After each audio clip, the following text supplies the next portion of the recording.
When creating a new event in Marketo, you'll need to select the event program type.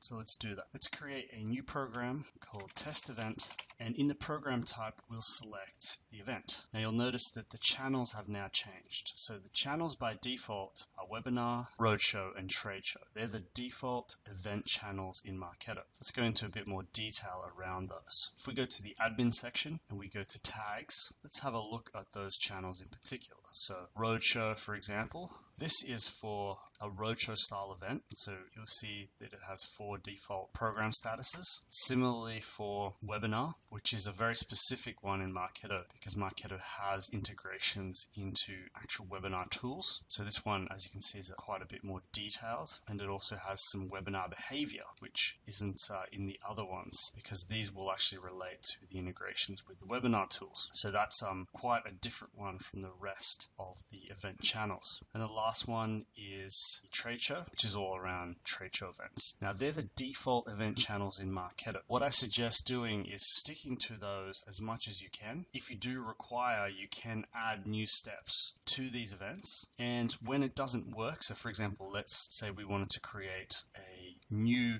event channel for a social event, we would go new channel. Let's call it social event, which could be covering any kind of event that's around a social activity, a speaker, drinks, a party. And in this case, you need to select applies to and make that an event, because an event is what we require.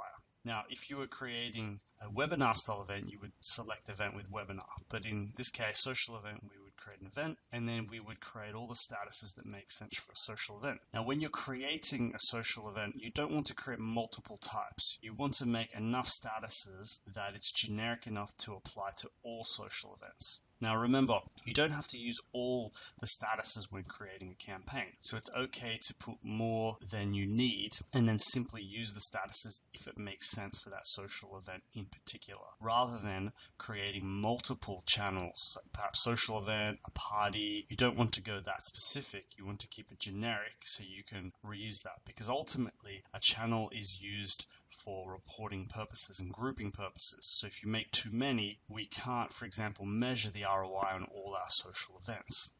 Unless you really run a lot of events where you would want to compare, for example, parties to speaker events, there's no point having multiple channels. Just keep one if you can.